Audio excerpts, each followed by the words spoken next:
Europe 1. 16h-18h, on marche sur la tête. Cyril Hanouna. Merci d'être avec nous sur Europe 1, 16h03. On est en direct. Dartigol est là, le Dartigol. Toujours dans les petits papiers du Premier ministre. Voilà, on ne peut pas dire un mot de travers sur François Bayrou. Prenez garde. Personne. Qui vous a dit Mais ça? je l'ai vu, je le vois. Ah. Vous avez le temps de regarder ça? Bah, bien sûr que j'ai le temps. Mais Géraldine Maillet, pouvez lui expliquer s'il vous plaît. Moi, Donc j'imagine. Olivier, vous sous-estimez Cyril Hanouna. c'est Non, insupportable. mais je me dis qu'il a beaucoup de choses en ce moment. Donc Ouais, je me tout. dis... Non, mais c'est bien, c'est bien. En fait, il rentabilise les minutes et C'est les vrai. heures comme un homme bionique en fait.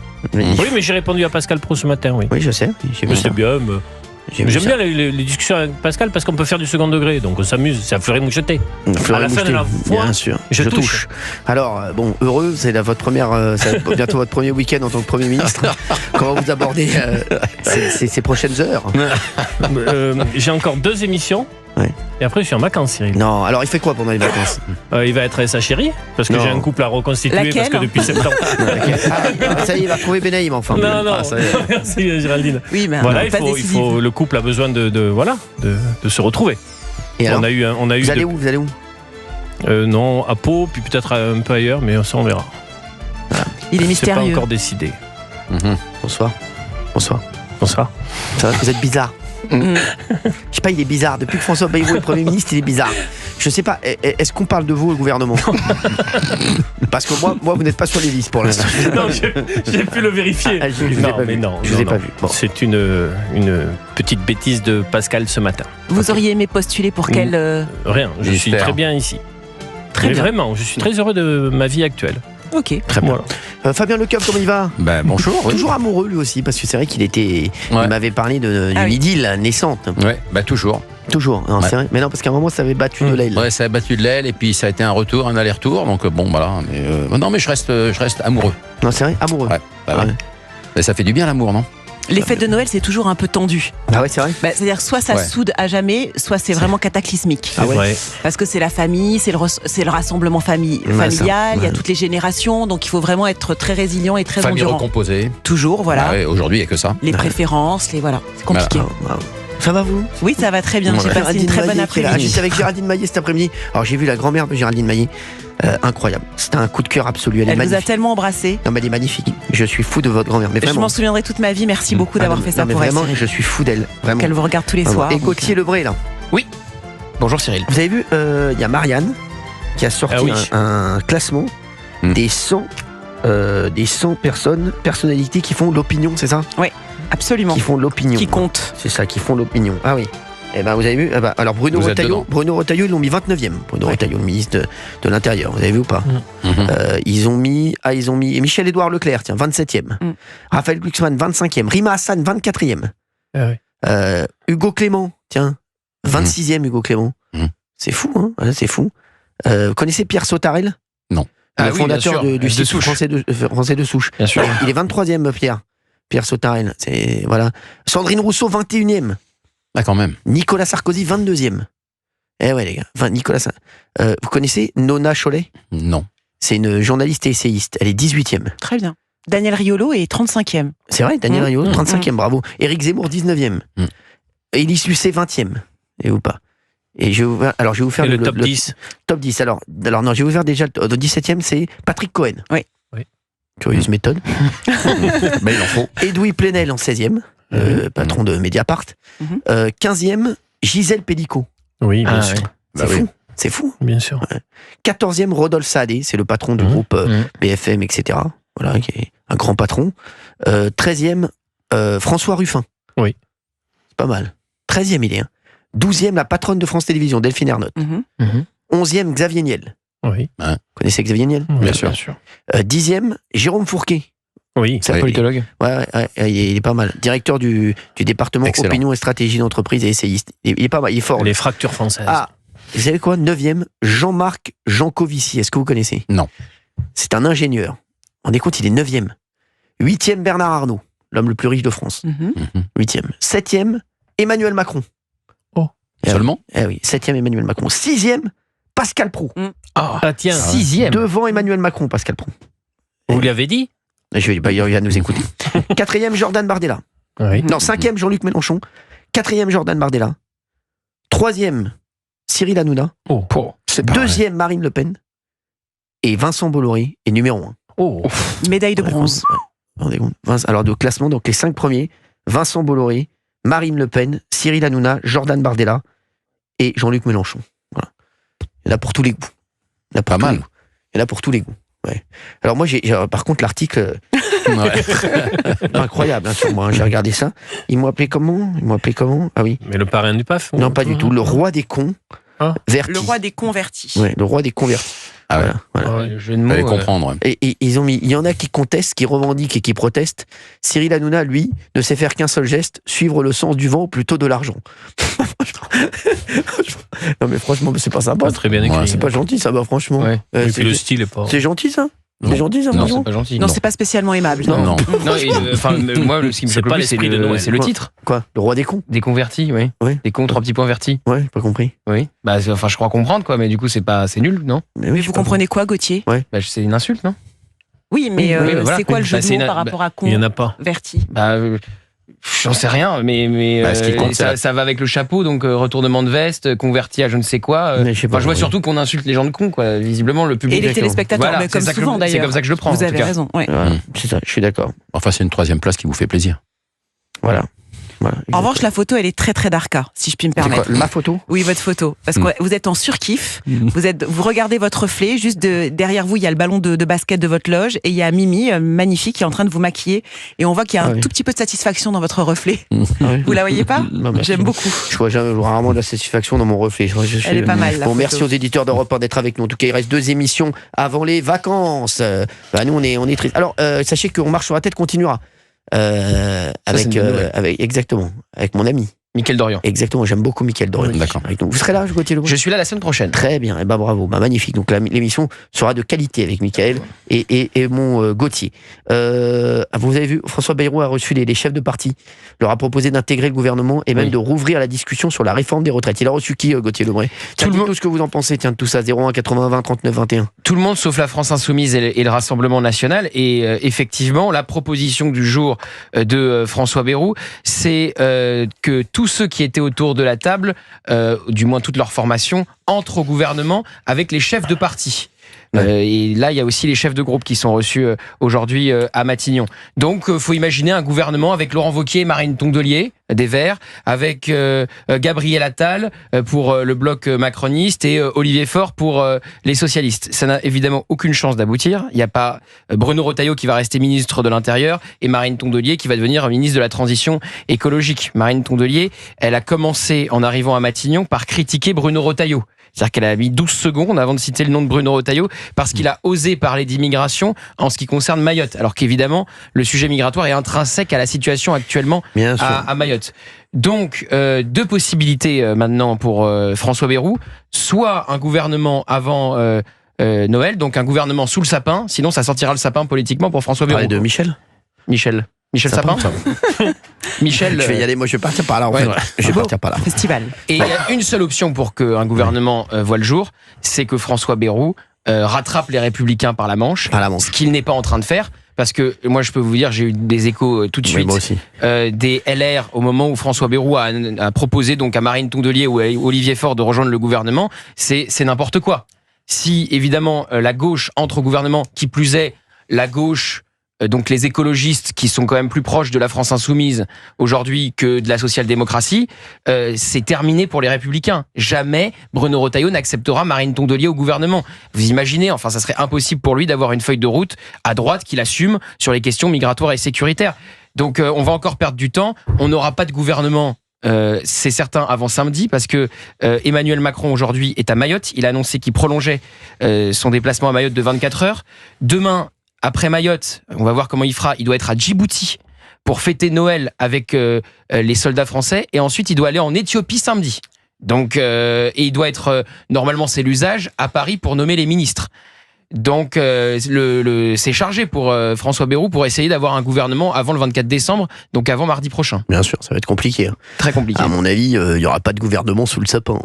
Et bah s'il n'y a pas de gouvernement sous le sapin, on repart dans une séquence que voulait éviter Emmanuel Macron avec ce gouvernement démissionnaire de Gabriel Attal qui a duré des jours et des jours, plus de 60 jours, l'été avec les ministres démissionnaires pendant les Jeux. Donc encore une fois une séquence qui ne s'arrête jamais et qui s'enlise petit à petit. Comme disait Francis Cabrel, ça continue encore et encore. Voilà. Merci. Moi, je vais y aller de toute façon. D'accord. Je vais y aller. Je vais y aller très vite aujourd'hui. D'Artigol, tiens, qu'est-ce que vous pensez des débuts de François Bayrou? Excellent. Non, mais est-ce qu'on peut mettre une note? J'aimerais qu'on mette une note, tous ensemble. On met une note sur... Là, ça fait quoi? Ça fait une semaine? Ça fera une semaine demain. Ça fera une semaine. Je pense il est temps de mettre une note. On va mettre une note chacun sur les débuts de François Bayrou. Attention, on va démarrer. Sur combien? Sur 10, sur 20? Sur 20. On va démarrer par Géraldine Maillet. 2. 2, très bien. 2. Ne serait-ce que par son Falcon, son voyage à Pau, enfin voilà, tout est cataclysmique. On a l'impression qu'il est perdu, qu'il n'est pas du tout l'homme de la situation.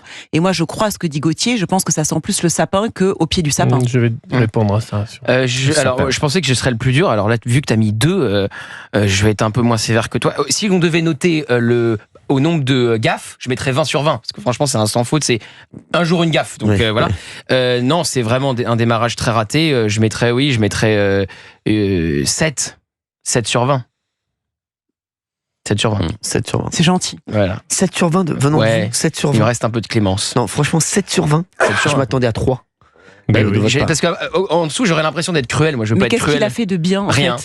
Et donc rien. 7. Non, parce qu'il est sympa. Il a pas l'air sympa du tout. C'est sur 20, on est d'accord. Alors attention, Fabien Lecoeuvre. Moi, je mettrais 12. Je mettrais un peu plus que la moyenne. Pourquoi?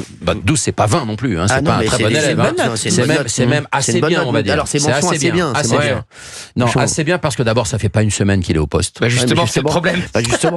Non, mais attendons d'avoir peut-être un peu plus de vues quand même pour regarder ce qu'il a fait sur le fond il y a une promesse, et voir le résultat. Parce que peut-être que le 10 janvier, vous allez tous être bluffés, mais il n'y aura pas forcément de dissolution. Bon. De dissolution le 10 janvier, ça c'est sûr. On ne peut pas redissoudre avant l'été prochain. Mais du coup, vous auriez mis combien à Michel Barnier si on avait eu la même question? Michel Barnier. Au bout d'une semaine. Moi, j'aurais mis 10. Ah non, moins bien que François Bayrou. Oui, j'aurais mis moins bien. Non. Parce que la première erreur.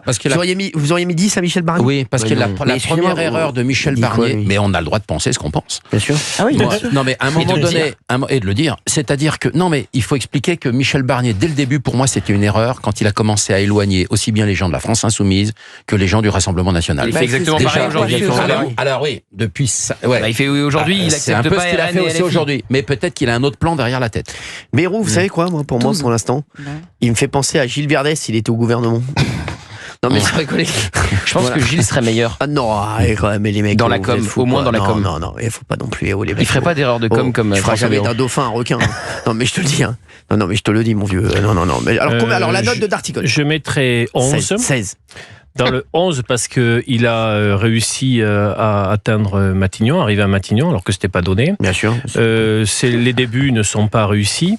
Je ne comprends pas la décision d'aujourd'hui de faire appel au chef de parti d'entrer au gouvernement parce qu'il avait théorisé auprès d'Emmanuel Macron qu'il fallait surtout pas négocier avec les chefs de parti, que ça faisait trop 4e République et qu'il fallait justement se sortir des griffes des chefs de parti. Donc je ne comprends pas la proposition d'aujourd'hui. Ou alors, je fais une autre grille, c'est peut-être pour mettre devant l'opinion publique la réponse des uns et des autres sur leur capacité à aller sur un pacte de non-censure et de faire avancer le pays. Oui, non, ce que je dis est assez simple. C'est-à-dire que peut-être qu'il veut aujourd'hui compter celles et ceux qui souhaitent aller aux affaires, redresser le pays, parce qu'il y a besoin d'un budget pour la prochaine année, il y a besoin de choses fortes, rapide, essentiel pour Mayotte. Il y a la crise des agriculteurs, il y a un pouvoir d'achat, il y a des Français qui vont basculer sur les fêtes de fin d'année et c'est un sujet qui vous tient à cœur, Cyril, qui ne savent pas comment faire pour les fêtes de fin d'année. Et ça, c'est le gros sujet du jour. Oui, mon chéri Olivier, donc il y a des décisions à prendre. Mais Olivier, je vous adore, mais c'est fini là. là, les décisions, elles vont pas impacter les personnes qui peuvent pas s'en sortir pour les fêtes de fin d'année. Excusez-moi. Oui, mais plus vite il y a un gouvernement, plus vite des décisions peuvent être prises. Là, c'est compliqué. Mais nous verrons, parce qu'en fait, personne ne sait comment ça va se passer. En tout cas, ça sent le sapin ou pas, on ne sait pas, en fait. C'est 8 de moyenne. Je n'ai pas donné ma note. Combien ? Ah non, sans vous, Cyril. Je n'ai pas donné ma note. Non, mais soit il y a un gouvernement sous le sapin, soit ça sent le sapin. Parce qu'on ne peut pas rester des jours dans l'expectative comme ça. De toute façon, la seule solution, c'est soit c'est de récupérer les Républicains. Si François Bayrou rattrape les LR, c'est encore possible. S'il laisse partir les Républicains parce qu'il préfère plaire à la gauche, c'est terminé. C'est-à-dire, il va faire un gouvernement avec je négocie. Je peux donner ma note. Ah oui, je négocie. 14. Voilà. Joli. Vous avez été payé. Ça fait combien, Géraldine ? Je mets 14 à François Bayrou. Ça fait combien ? Je vais vous dire pourquoi je mets 14 à François Bayrou. C'est sérieux. Première chose, pourquoi je mets 14 à François Bayrou ? Non. Le tour de force d'avoir été Premier ministre alors qu'il n'était pas prévu. Ça, c'est moins la moyenne. Deuxième Tour de France de François Bayrou. Franchement, j'ai trouvé qu'il avait été... Quand on sait pas, on parle pas. Et sur Mayotte, il avait compris qu'il parlait, il savait pas, donc il n'avait même pas parlé. Et trois, parce que j'ai été soudoyé par Olivier D'Artigol. Voilà, je vous le dis, qui m'a dit fais un effort, s'il te plaît. Fais un geste. Il m'a dit fais un geste pour François Bayrou. Ça fait le Béarn reconnaissant. Donc je le fais. Le Béarn reconnaissant. Exactement. Et vous vous rendez compte qu'il a proposé à Marine Tondelier, non mais sans rire, d'entrer au gouvernement. Non. Marine Tondelier qui soutenait les soulèvements de la terre au moment où il sort. Alors, je viens de revoir ma note, c'est 1. Voilà, Marine Tondelier, c'est fragile. Qui est sur la ligne de la France insoumise. La seule différence, c'est qu'elle accepte d'aller parler à François Bayrou. Mais sa ligne politique, c'est la ligne de la France insoumise. Donc, on peut pas parler d'immigration à Mayotte comme le fait Bruno Retailleau, sinon on est extrême droitisé. D'ailleurs, maintenant, tout le nouveau Front populaire est tombé à bras raccourcis sur Bruno Retailleau. Il y a personne qui soutient évidemment Bruno Retailleau au nouveau Front populaire. Fabien Roussel a fait une déclaration contre Bruno Retailleau d'une violence inouïe. Et donc là, on a le Premier ministre qui propose à Marine Tondelier, qui soutient les soulèvements de la terre qui ont fait vivre juste l'enfer aux forces de l'ordre. Souvenez-vous, ces manifestations à Sainte-Soline contre les méga-bassines en présence d'élus écologistes. Gérald Darmanin, à l'époque, avait dénoncé des actes d'éco-terroristes. Et c'est Marine Tondelier, on lui propose d'entrer au gouvernement. Et c'est comme ça que François Bayrou pense pouvoir mettre en place une équipe gouvernementale et retenir les Républicains qui s'opposent en tout point à la ligne politique des Verts. Enfin, c'est lunaire. Non, c'est lunaire. Donc c'est complètement chaotique en fait, parce qu'effectivement, il est perdu. Il est totalement perdu. Il est perdu. En faisant ça, il perd Retailleau, il perd Wauquiez, il perd les LR. Bah, évidemment. Mais moi, je peux vous dire, j'ai eu des messages des LR. Moi aussi. J'en ai eu. Dès qu'il a annoncé ça, les gens, ils tombent de leur chaise. Mais bien sûr, Marine Tondelier au gouvernement. J'ai eu plein de LR. Je les ai entendus. On m'a appelé, j'entendais. Bah bien sûr. Ils étaient pas prêts. Les mecs, vous savez qui m'appelle là actuellement ? Mon humoriste préféré, Roland McDan. Mais non. Je suis fou de Roland. Attendez, je le prends. Franchement, je le prends. Ah ouais. Je le prends. Je suis fan de lui. Je suis fan de ce gars. Roland, c'est Cyril. Mais je suis à l'antenne là. Je suis en direct sur Europe 1, mais j'ai dit que c'était toi. J'ai dit, il y a mon humoriste préféré qui m'appelle. Il y a le mec qui me fait le plus rire qui m'appelle. Donc j'ai dit, je prends. Mais je suis à l'antenne. Je t'envoie une vidéo de mon petit-fils, parce que si t'as besoin d'un chef d'orchestre, il y a ton homme là. Eh ben vas-y, je vais regarder. Et tu sais que je t'aime. T'es le meilleur. Et moi aussi, moi je regarde tous les soirs. T'es le meilleur, mon Roland, je t'aime fort. Moi, je suis accro à toi, tu sais que je regarde, tu sais que je suis un fou. Tu sais que je m'endors tous les soirs avec toi, je remets des spectacles de toi. T'es le meilleur, je t'aime trop. Moi aussi, c'est pareil. Je t'aime trop. Et puis une belle équipe. Je t'embrasse fort, mon Roland. Allez, bisous, ciao. Je t'appelle. J'adore Roland McDan. Il est exceptionnel. Vous savez que je suis fan de lui. Bah oui. Et il nous regarde tous les soirs. Et j'aime ce garçon. Je suis sûr qu'il y a plein d'auditeurs d'Europe 1 qui apprécient Roland McDan aussi. Qui est incroyable. Non, mais je vous jure que vous savez que je regarde des spectacles de lui tous les soirs. Mais vous le connaissez depuis longtemps ? Mais on sait, en fait, il a su que j'étais fan de lui. Ok. Je lui ai dit, et depuis on est devenus potes. Voilà, mais je lui ai dit, c'est un monsieur que j'admire énormément, et c'est un amour de mec. Voilà, et il a cartonné aux États-Unis et tout. Bah oui, bien sûr. C'est le premier d'ailleurs qui a lancé ça. Il remplit. Mais c'est un carton, Roland, c'est un truc de fou. Vous savez que les meilleures audiences d'humoristes sur C8, vous savez que c'est Roland McDan. Je vous jure que c'est vrai. En prime time, c'est un truc de fou. Et dans les salles aussi. Il est énorme. Mais qu'est-ce qu'il est sympa en plus. Voilà, donc j'étais très heureux de l'avoir. Je pensais à quelque chose, pardon, parce que je sais pas pourquoi. Je pensais au président Sarkozy. Et vous vous souvenez, on avait évoqué qu'il a été reçu par Emmanuel Macron dimanche soir pour évoquer la formation du gouvernement. Et l'Express nous apprend que lors de cet entretien, donc quelques jours avant la nomination du nouveau Premier ministre, Emmanuel Macron dit à Nicolas Sarkozy, mais je n'envisage absolument pas de nommer François Bayrou. Ben c'est vrai, il envisageait de nommer Sébastien Lecornu jusqu'au jour même. Mais c'est intéressant, parce que, évidemment, Nicolas Sarkozy, farouche opposant à François Bayrou, ou plutôt l'inverse, et donc, résultat des courses, on se retrouve avec François Bayrou, alors que c'était Sébastien Lecornu qui devait être nommé, qui était soutenu par toute la droite, dont Nicolas Sarkozy. Bien sûr. Et François Bayrou, les mecs, le seul qui y croyait, en vérité, c'est D'Artigol. Bien sûr, mais ça c'est vrai. Franchement, alors là, on peut pas lui enlever à Darty. On peut pas lui enlever pour des raisons politiques. Dartigoulesque, il a été Dartigoulesque. Oui. Est-ce que je peux poser une grande question à Gauthier ? Gauthier, si jamais... Pourquoi avoir une grande réponse ? Vous ne la posez pas à moi ? Parce que je sais que vous allez la répondre très très vite, et je pense que Gauthier va un tout petit peu plus ramer, donc après vous viendrez à sa rescousse. Elle est forte. C'est une question pour que je rame ? Quel mauvais esprit ? Mais non, pas à la veille de Noël ? Oui. Gauthier, je voulais savoir, si jamais effectivement ça sent le sapin définitivement pour François Bayrou, et il ne s'en sort pas, il n'y arrive pas, tu ne crois jamais, toi, à l'option Emmanuel Macron plein pouvoir ? Non, s'il s'en sort pas. C'est-à-dire qu'il aura été quelque part quasiment aussi... Alors il y aura les Républicains, il n'ira même pas jusqu'à la censure dans cette optique-là. C'est parce qu'il n'aura pas réussi à s'entendre avec les Républicains, et il aura aussi été, dans le scénario où il n'y arrive pas, débranché par son propre camp. C'est un peu ce qui est arrivé à Liz Truss au Royaume-Uni. C'est un député PS qui l'a comparé dans les colonnes de l'opinion à Liz Truss, cette première ministre anglaise qui a démissionné au bout d'un mois parce qu'elle a été poussée par son propre camp, les conservateurs, en dehors du 10 Downing Street. Et là, c'est vrai qu'il y a des grandes tensions. 49 jours. Il y a des grandes tensions en ce moment entre le président de la République et François Bayrou. Et je pense qu'il y a une joie mauvaise à l'Élysée de voir François Bayrou s'enfoncer dans ces polémiques qu'il n'arrive pas à maîtriser. Le timing de l'annonce de la venue d'Emmanuel Macron à Mayotte, elle n'est pas innocente. C'est au moment où François Bayrou est en plein conseil municipal de Pau. Et certains à l'Élysée ont dit, lui il est à Pau et le président de la République annonce qu'il va à Mayotte.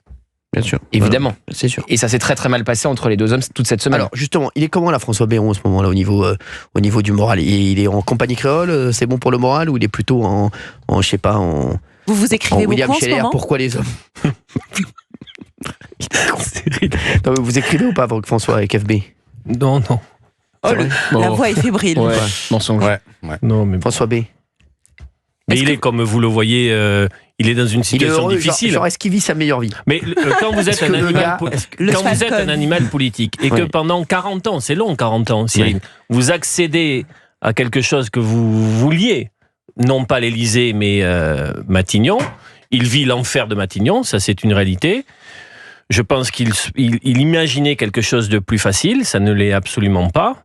Et il doit être dans un état d'esprit... Vous savez, c'est un tempérament, il ne se pose pas beaucoup de questions, c'est-à-dire il a un objectif et va essayer de l'atteindre, et peut-être qu'il ne va pas l'atteindre, ça c'est une évidence. Mais ce que tout le monde note, c'est 40 ans de préparation pour ce résultat. C'est comme un coureur qui se prépare toute l'année et qui se fait un claquage. Mais vous n'avez pas encore le résultat de l'épreuve. Là, il y a une semaine. Vous annoncez en effet depuis sa nomination. J'annonce rien du tout. Il suffit de suivre le fil Twitter de votre compte. Vous annoncez depuis sa nomination. D'abord, vous avez annoncé qu'il ne serait quasiment et définitivement pas choisi pour Matignon. Première erreur. Et depuis la première heure de sa nomination, vous êtes sur ses côtes, pour reprendre l'expression et vous ne cessez. Donc on verra de quoi la vie politique est faite. Non, mais personne ne peut dire aujourd'hui ça, parce qu'effectivement Olivier D'Artigol m'attaque sur Twitter maintenant de manière journalière. À ce point-là ? Heure par heure. Je commente, je décris, je rectifie. Expliquez-vous je ici, messieurs. Avec plaisir. Je complète.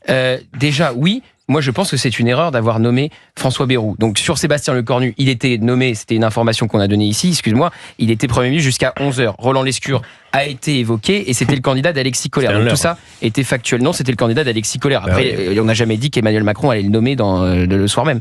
Ensuite, sur François Bayrou, l'analyse que je faisais et que je fais toujours, et c'est pourquoi ça coince, c'est prendre quelqu'un qui fâche à la fois les socialistes et les républicains et qui n'est pas capable de rassembler le socle commun en quelques heures, pour moi, c'était une erreur. Si vous aviez un Sébastien Lecornu, vous repartiez avec le socle commun, en quelques heures seulement, c'était fait. Alors, question, s'il y a... Les LR repartaient, évidemment, avec Sébastien Lecornu. Or là, les socialistes ne veulent pas y aller.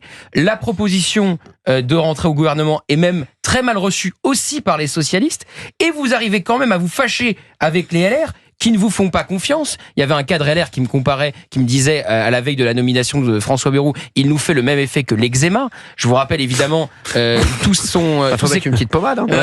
ces combats face à Nicolas Sarkozy. Donc, et c'est pas un homme de droite. Donc, pour moi, c'était un mauvais choix parce que vous vous fâchiez avec tout le monde et vous ne rassembliez pas avec François Bayrou. Pour vous, Gauthier, en aucun cas, il ne peut y arriver. Bon, merci. Je n'ai pas dit ça. Si, alors on va en parler dans un instant. Est-ce que François Bayrou peut y arriver? On va se poser la question dans un instant. On va prendre des auditeurs en ligne. Est-ce que François Bayrou peut y arriver? Il peut y arriver avec les LR. 01 80 20 39 21. Et autre question, à votre avis, combien de temps François Bayrou va rester? 1 mois, 2 mois, 3 mois, 4 mois, 2 ans ou 2 jours? À tout de suite sur Europe 1. Merci. Il est 16h32. Tout le monde est là. On est content, on est heureux d'être là tous les après-midi. Quel bonheur. Très heureux. Ah, mais sans rigoler. Mais ça me rappelle les heures les plus glorieuses de l'audiovisuel, quoi. On se souvient plus ce qu'on faisait quand il n'y avait pas Europe 1 entre 16h et 18h. Ah si, moi je m'en souviens. Ah ouais? C'était quoi? C'est pas joli. Non, je peux pas le dire. Non, je faisais du sport. Je faisais du sport à 16 ans, oui. Mais je suis mieux sur Europe 1. Ah ouais. Oh, que je suis mieux sur Europe 1. Vous faites le sport plus tôt, du coup. Oui, maintenant j'ai plus le temps de me balader sur l'avenue, le cœur ouvert à l'inconnu. Merci. Olivier d'Artigol, il est heureux aujourd'hui. Tant que François Bayrou est Premier ministre, il est heureux. Il a toujours un sourire éclatant. Il va passer les fêtes de Noël avec sa fiancée. Oui. Il est heureux.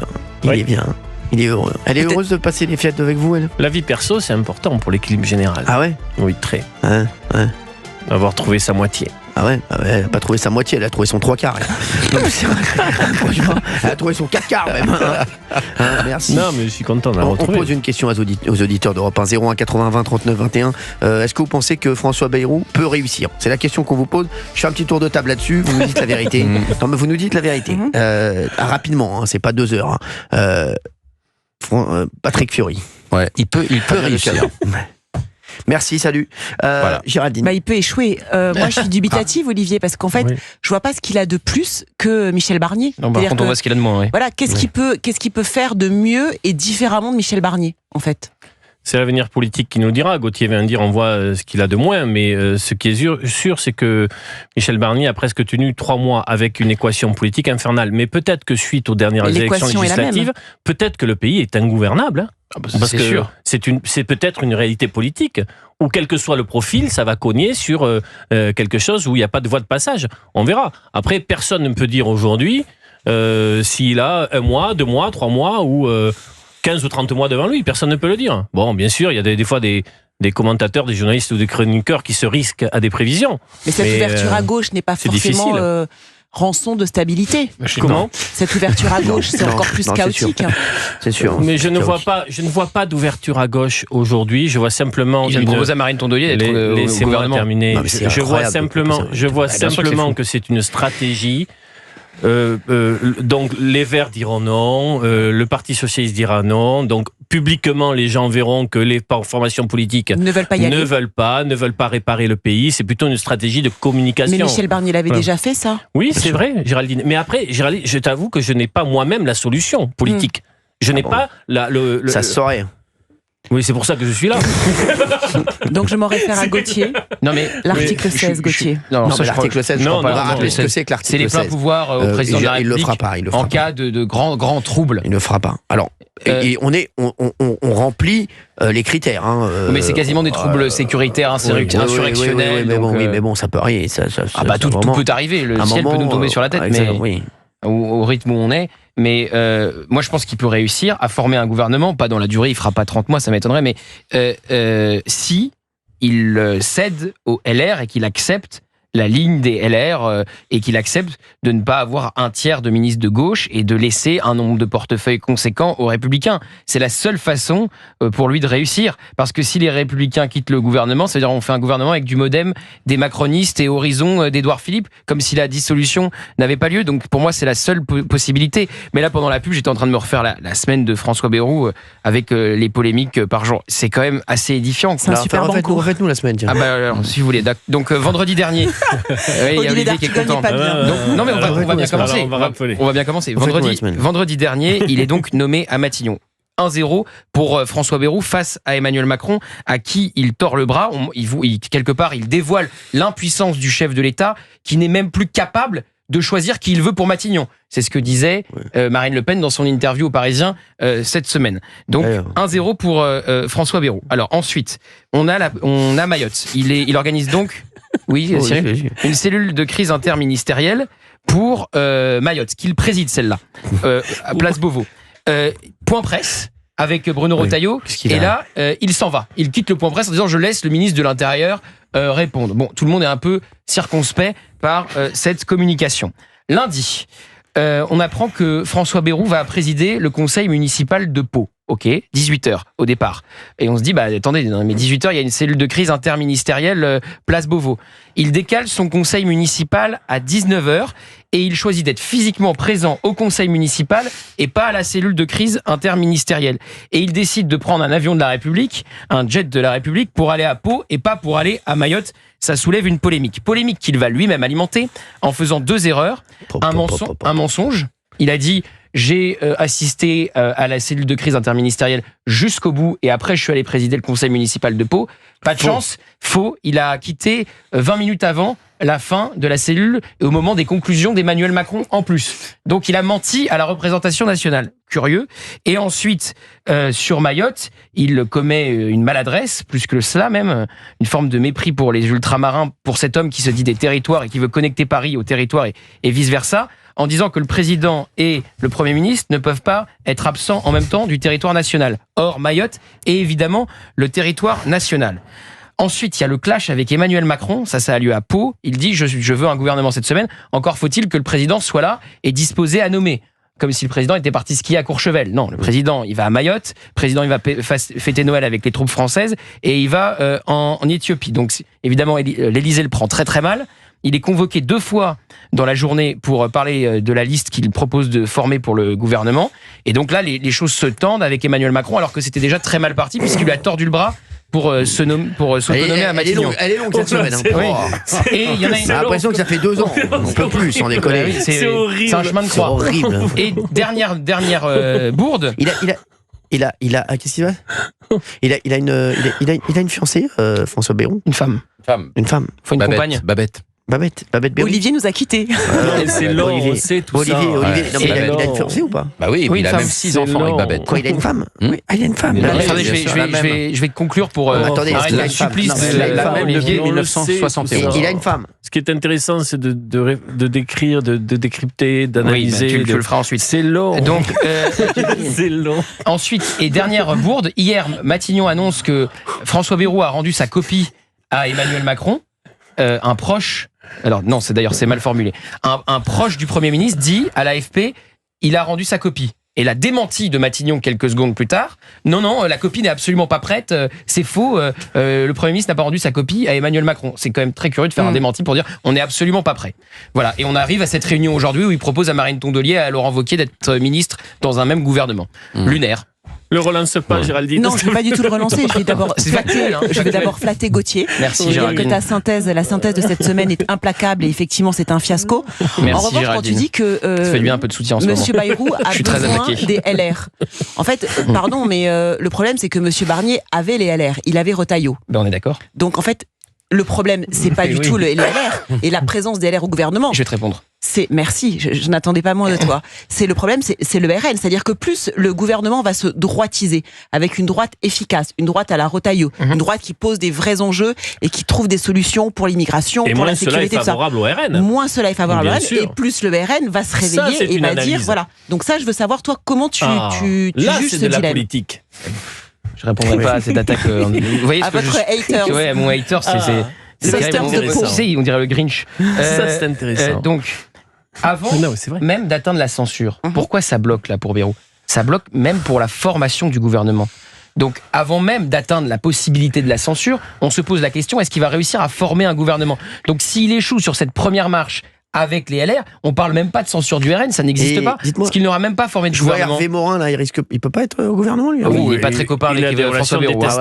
Oui. Et puis il a dit dans le JDD ce week-end que François Bayrou aurait le même sort que Michel Barnier. Donc, donc moi, je pense ça part mal. Donc, avant même d'avoir le RN, il faut réussir à former un gouvernement. Des bronzés. Plus déjà. Quel est le principal défaut de Bernard? Et ensuite, tu as 100% raison, tu arrives sur la problématique Christian Morin, RN. que j'ai vu hier, que j'adore en plus, question.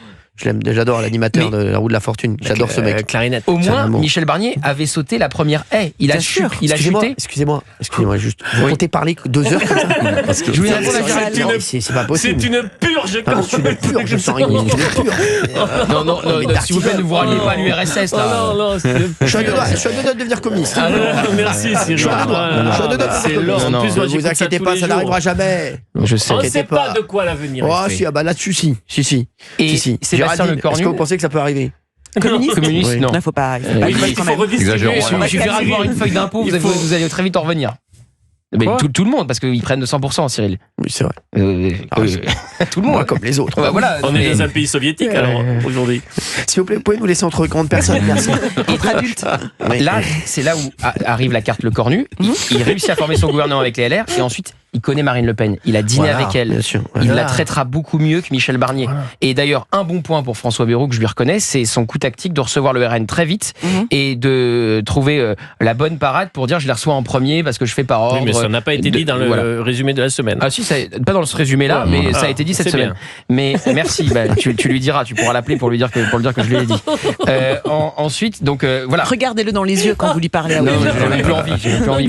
Il m'attaque dans le tout comme ça. Dans le dos, non. Donc bref, en fait, d'abord tu as la problématique LR qu'aurait résolu Sébastien Lecornu, et moi mon pari c'est de dire il aurait résolu aussi la problématique RN parce qu'il aurait traité Marine Le Pen, donc, ce que n'a pas fait Michel aurait Barnier. été l'homme de la situation beaucoup plus que François Bayrou. François Bayrou, pour cette il problématique chute déjà, on verra, mais en tout cas il piétine sur la première problématique, c'est-à-dire la formation du gouvernement. Peut-être qu'il va réussir à rallier les Républicains et à leur céder. C'est clair, merci beaucoup Gauthier. C'est clair, c'est long. C'est long. Peut-être, je m'excuse. Mais c'est long, c'est long, mais c'est clair. C'est long, mais ça peut être clair. Voilà, non, mais c'est toujours un plaisir. Merci, bien sûr. Merci. Bien sûr. Bah oui, merci. Bien sûr. J'aime bien ce feuilleton, feuilletonnage.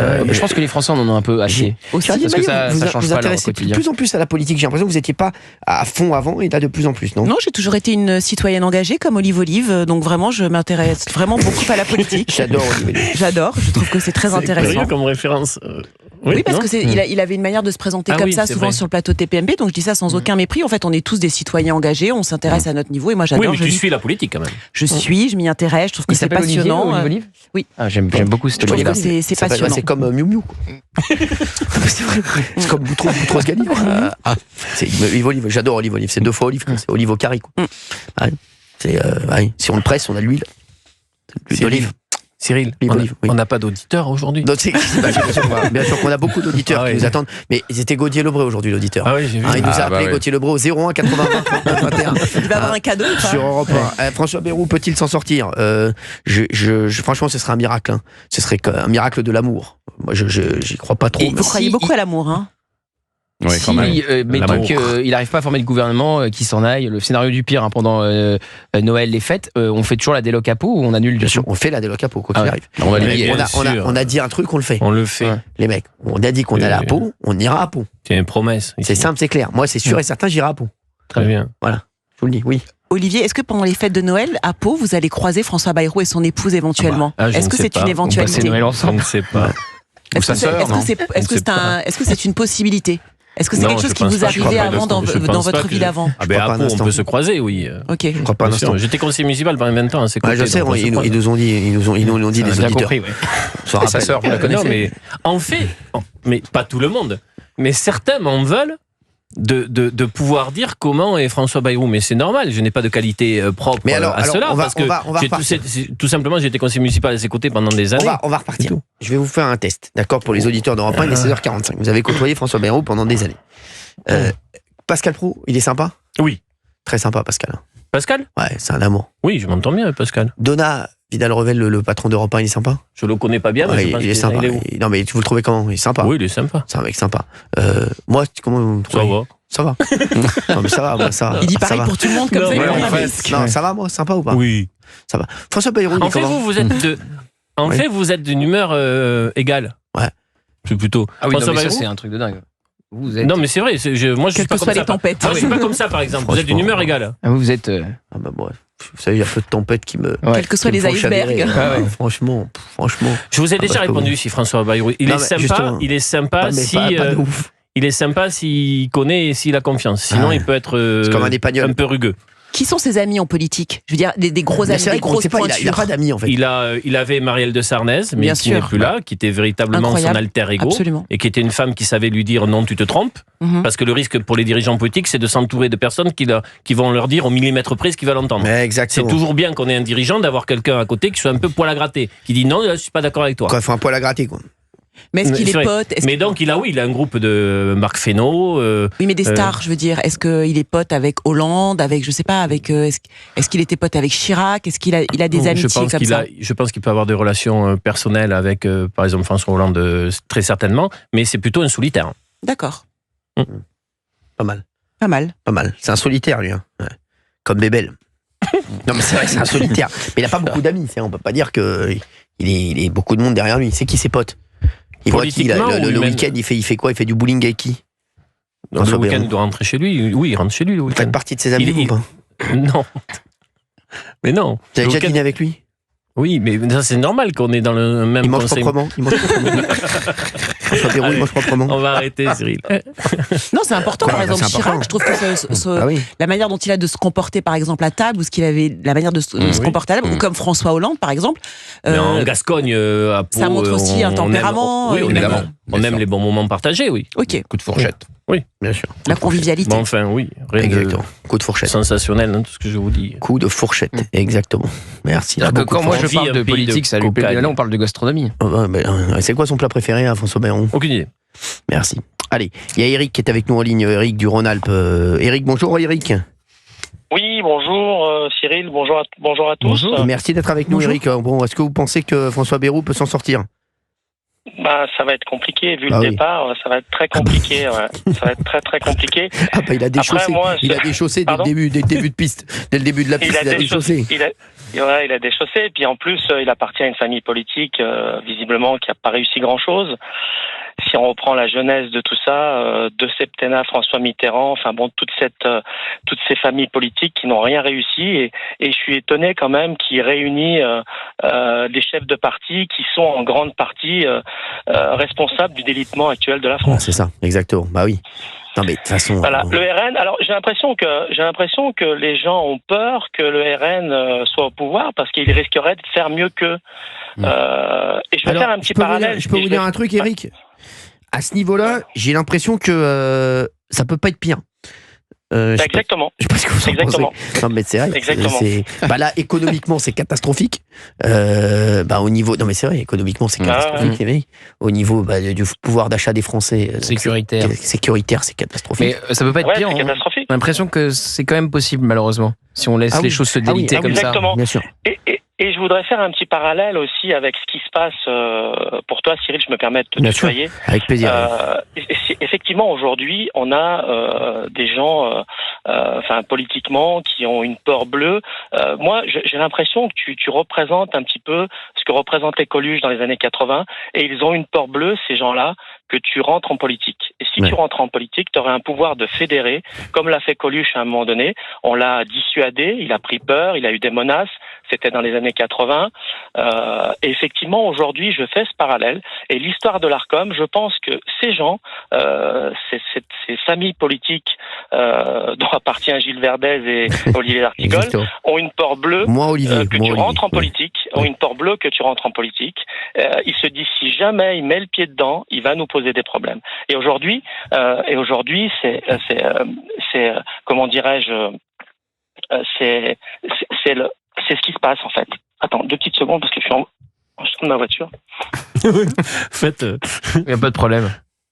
Ouais. Et du coup, voilà. Du coup, c'est ça le parallèle, c'est que je pense qu'aujourd'hui ils ont cette peur-là. Enfin, je sais pas ce que vous en pensez en fait. J'aimerais avoir la vie d'Olivier d'Artigol. Moi, je pense que Cyril a plus d'influence sur la société française dans son espace d'aujourd'hui qu'en s'engageant politiquement. Oui, tout à fait, mais ces gens-là, ils ont peur, effectivement, d'avoir un remake des années 80. Parce que tous ces gens-là qui étaient dans les années 80, ils sont encore là, hein, ils sont pas tous morts, hein. Même si François Mitterrand, il est plus là, même si certains sont plus là, mais certains sont toujours là. Et ils ont cette peur bleue, et notamment Jacques Attali, je pense, qui a une peur bleue de voir entrer un Cyril Hanouna en politique, qui pourrait fédérer et qui pourrait faire peur, comme l'a fait Coluche à un moment donné. Bon, après, d'une autre manière, parce que Effectivement, avec TPMP, où tu as changé le programme de TPMP, où tu t'orientes plus vers une orientation, je dirais entre guillemets politique, ou pas politique, mais disons que tu participes au débat politique, sociétal, et du coup, ça fait peur aux gens, ça leur fait peur, effectivement, parce que tu rassembles un maximum de gens. Voilà. Voilà. Moi, c'est ce que j'avais à dire. Et après, moi, ce que je voudrais dire, c'est je soutiens aussi ton émission, je soutiens ce que tu fais. Voilà. Merci, Eric. Mais après, alors, Eric, après, on a lu plein de choses. Là, j'ai vu qu'encore il y avait des trucs là qui disaient oui, j'avais dit à mes équipes que TPMP s'arrêterait fin février pour reprendre après. Alors, pour l'instant, les chéris, on est là, en ce moment, on sait à peu près ce qu'on va faire. On ne sait pas si on va le démarrer en mars ou en septembre. C'est possible qu'on le démarre dès mars, c'est possible qu'on le démarre dès septembre. Mais, a priori, on va tout faire pour le démarrer en mars. Voilà. Pour continuer juste après la fin de TPMP. Donc, forcément, on met les équipes un petit peu, on met les équipes un petit peu, au courant. C'est bien normal, hein. C'est normal de mettre les équipes au courant et les équipes de production. Mais, tout va bien. Sachez-le, il n'y a que des bonnes nouvelles. J'ai vu plein de gens qui m'ont écrit, qui m'ont dit, alors sachez-le, il n'y a que des bonnes nouvelles. Hein. C'est vraiment, là on a le choix du roi, j'ai envie de dire. Hein. Donc on est très très bien. C'est juste qu'on a envie de faire les choses bien et que on ne sait pas si on sera vraiment prêt. Normalement on sera prêt pour mars, mais si on ne l'est pas, forcément on est obligé de dire aux équipes, pour l'instant vous allez faire une petite pause et vous reviendrez en septembre. Mais on va tout faire pour être prêt pour mars. Après, je vais vous dire, il y a aussi, vous savez, quand on est dans une entreprise, on doit aussi informer les salariés, puisqu'il y a des intermittents, et vous devez leur dire des obligations s'ils sont pas pris. Voilà. Donc on préfère se dire, on est dans notre bon droit, et on est dans la légalité en disant, 2 mois avant, vous allez recevoir une lettre, mais peut-être que en fait vous allez être licencié en fin février, mais repris directement en mars, plutôt de se dire on va être dans l'illégalité. Donc c'est pour ça qu'on est obligé de le faire. Hein, c'est ça, parce que on sait jamais. C'est-à-dire que il y a des délais qui sont incompressibles et on doit le faire légalement parlant. Donc c'est quand on gère une société, il y a aussi des contraintes légales à respecter. Donc c'est pour ça qu'on le fait et c'est pour ça qu'on a parlé aux équipes. C'est juste une question de légalité. Donc voilà. Donc j'ai vu plein de journalistes écrire plein de trucs, mais ils s'emballent pour rien. Oui, Gérald. Non, je suis d'accord avec vous, Eric, quand vous parlez de politique pour Cyril. Mais pour moi, la manière dont il a de faire de la politique, c'est sur le plateau de TPMP tous les soirs. C'est-à-dire que donner la parole à des gens qui n'ont pas la parole, suivre le mouvement des Gilets jaunes, parler, et j'en sais quelque chose, de la gestion de la crise du Covid pendant la crise du Covid, inviter sur son plateau des personnes, par exemple, en situation de handicap. Tout ça, pour moi, ça fait partie de la politique aussi au sens noble et médiatique du terme, et avec des gens qui n'ont pas forcément aussi l'habitude de s'exprimer. Et je pense que, moi, je le vois plus de ce côté-là, faire de la politique, que vraiment dans le gouvernement de François Bayrou, parce que je pense que là, c'est... Non, faut pas monter à bord du Titanic. Hein. Non, mais justement, le fait de faire ce que fait Cyril Hanouna, ça dérange une certaine tranche de la vie des hommes politiques, des gens politiques, et notamment les gens qui appartiennent à la famille d'Olivier Artigol et de Gilles Verdel. Ça les dérangeait pas quand ils recevaient tout le monde. Ça les dérangeait pas quand il y avait la campagne présidentielle et quand tout le monde venait, tout le monde avait son rond de serviette, tout le monde était là, tout se passait très très bien, de manière très harmonieuse. Oui, mais parce que, pardonnez-moi de vous couper, mais oui, mais parce que regardez ce qui s'est passé à un moment donné, la bascule qu'il y a eu. Pendant un moment donné, Jean-Luc Mélenchon, il s'est dit, Jean-Luc Mélenchon a dit, tiens, Cyril Hanouna, ça va être un tremplin pour nous, il reçoit notre clientèle politique. Sauf que l'actualité, et là j'en reviens à l'actualité, j'interpelle Olivier d'Artigol, parce qu'en fait, dans les années 70, les faits divers, on a voulu nous les faire passer pour des faits de société. Aujourd'hui, les faits divers sont des faits de société. Et Cyril Hanouna s'est emparé de ces faits de société, et ça n'a pas plu à une grande partie de la gauche, et qui a sanctionné parce qu'il met au grand jour ce qui se passe actuellement en France. Quand vous, tous les soirs, quand vous racontez de ce qui se passe, l'autre il s'est fait agresser, l'autre il s'est fait insulter à l'école, l'autre il s'est fait tuer, il s'est pris des coups de couteau, ça, ce ne sont plus des faits divers, ce sont des faits de société. Vous savez, monsieur, je fais partie d'une gauche qui est malheureusement minoritaire au sein même de la gauche, qui a toujours pensé que la sécurité était un droit fondamental, d'autant plus que c'est souvent les populations en plus en difficulté qui sont soumises à des problèmes véritablement d'insécurité. Oui, tout à fait. C'est une double peine. Quand vous êtes dans un quartier populaire et que le matin vous voyez que vous n'avez plus votre bagnole, qu'elle a brûlé, que c'est un coup extrêmement dur pour votre vie, voilà. J'ai toujours pensé que la question, j'ai toujours pensé que la question migratoire était un vrai sujet. Un pays qui ne maîtrise, voilà. Donc, non mais vous l'avez pensé.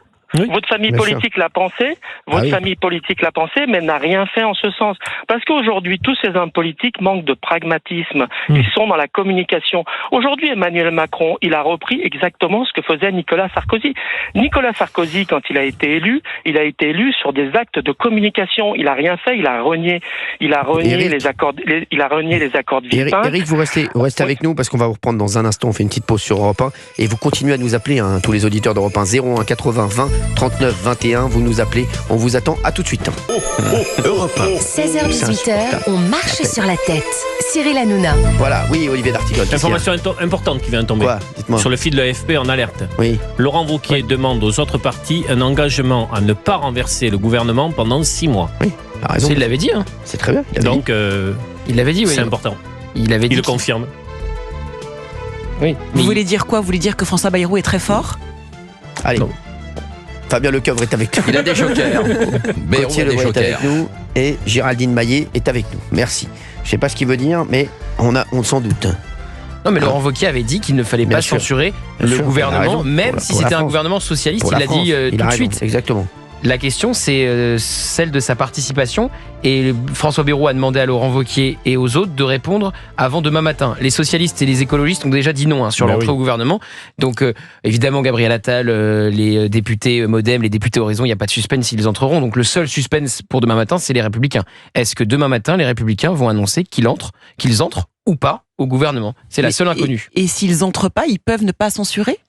Oui, ça c'est deux choses distinctes. C'est comme le Rassemblement National, il n'y a pas de censure, il n'y a pas de censure automatique du RN pour le moment et Marine Le Pen ne va pas entrer au gouvernement de François Bayrou.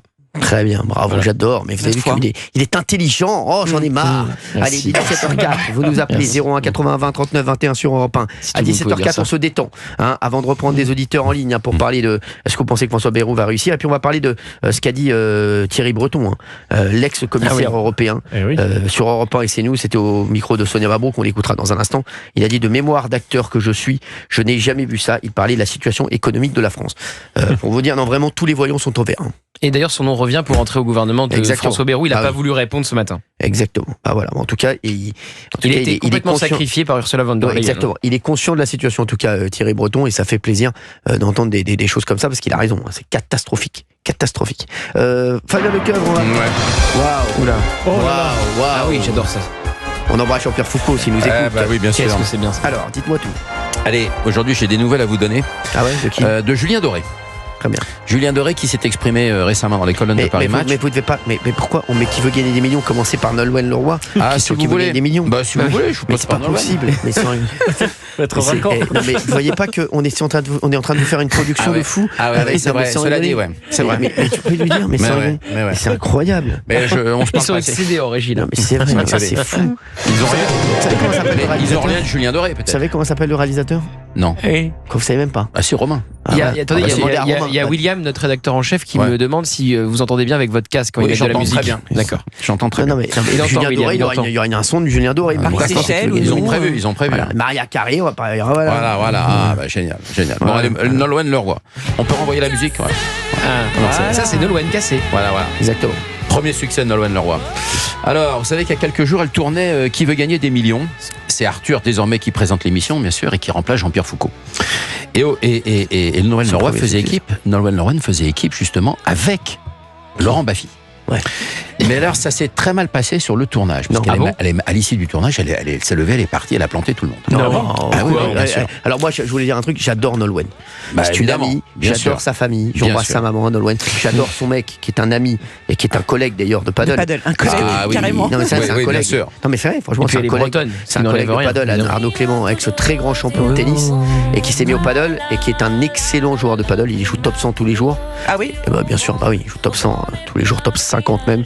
C'est un amour de mec, c'est un collègue que je croise très souvent d'ailleurs dans les tournois et avec qui je m'entends très très bien. C'est un amour de mec. Donc Nolwenn. Bon, alors ça s'est mal passé en attendant. Ça peut arriver dans les carrières. Je sais, mais Nolwenn, c'est vraiment c'est ma petite protégée. Je l'adore. Bon, très bien. Et sa maman, quel amour aussi. Oh. En tout cas, elle faisait équipe. Alors, elle faisait équipe cette semaine sur le plateau de le tournage, donc qui veut gagner des millions avec Laurent Baffy. Et alors, elle a vu d'abord un comportement très curieux parce que elle ignorait totalement la présence de Baffy. Elle ne le regardait jamais. Elle ne s'adressait pas à lui. Alors que c'était quand même son duo pour jouer. Son binôme. Alors, elle ne s'adressait qu'au public. Et elle essayait que le public lui souffle les réponses qui est interdit dans le règlement. Donc la production lui a demandé, l'a rappelé à l'ordre en tout cas, attention, vous ne pouvez pas faire ça. Et au moment, le deuxième grave incident, c'est qu'ils avaient gagné jusqu'à 24 000 €. Ils ont eu une question à 36 000 €. Et puis Nolwenn a dit non, j'arrête là. Elle connaissait pas le règlement et surtout Arthur ne lui avait pas rappelé le règlement selon les dires de Nolwenn Leroy. C'est-à-dire que lui, Jean-Pierre Foucault, autrefois, disait toujours, voilà, attention, même si vous prenez 36 000 €, vous avez acquis quand même la somme de 24 000. Elle a pensé qu'elle perdait tout. Donc, elle a voulu arrêter. Bref, incident, elle s'est levée, elle est partie, elle a quitté le plateau. Voilà, elle n'a pas aimé. C'est un amour, voilà. C'est un amour. Voilà, ça peut arriver des fois. Elle était peut-être intimidée aussi, c'est un gros barbare. Je vous le dis, et Nolwenn, vraiment, vous pouvez pas savoir, c'est l'amour que c'est. Mais c'est incroyable cette histoire quand même. Il y avait pas un précédent avec Laurent Baffy, c'est ça. Il y a eu un précédent sur le plateau de Salut les Terriens où il avait soulevé sa robe, non? C'est une encyclopédie, lui. Mais dites-moi, Cyril, quand on fait ce genre de programme, la prod vous dit que vous allez participer et qui est dans votre duo quand même, non? Vous pensez pas? Donc elle était au courant, c'était Laurent Baffy. Son partenaire, alors absolument. après Nolwenn, elle est tellement sympa que je vous jure, elle a dû dire oui direct. Moi, bien sûr, quand je l'avais fait à l'époque, voilà, moi je suis un peu chiant, donc je demandais avec qui j'étais, mais il y en a qui ne répondent pas. Voilà, c'est vrai que moi je l'avais fait avec qui déjà?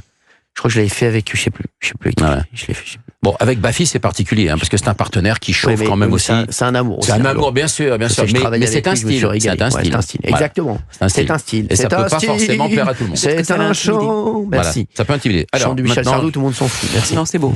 Non, mais je vais vous parler de Julien Doré. Qui adore Michel Sardou. Vous étiez avec David Douillet et Hélène Ségara, Cyril. Merci. Et aussi avec Jean-Luc Lemoyne. J'ai fait le duo avec Jean-Luc. Et Armel aussi, vous l'avez fait plein de fois. Je l'ai fait avec Armel. Voilà. Armel, Jean-Luc Lemoyne, Hélène Ségara et David Douillet. Non, j'ai fait 4 fois. Ouais, vous l'avez fait 4 fois. Ah ouais, finalement. Incroyable. Pour des associations, bravo. Ah oui, merci. Pour lui, il a pas besoin de gagner des millions. Ce serait magnifique le mec. Non, mais je veux l'argent pour moi.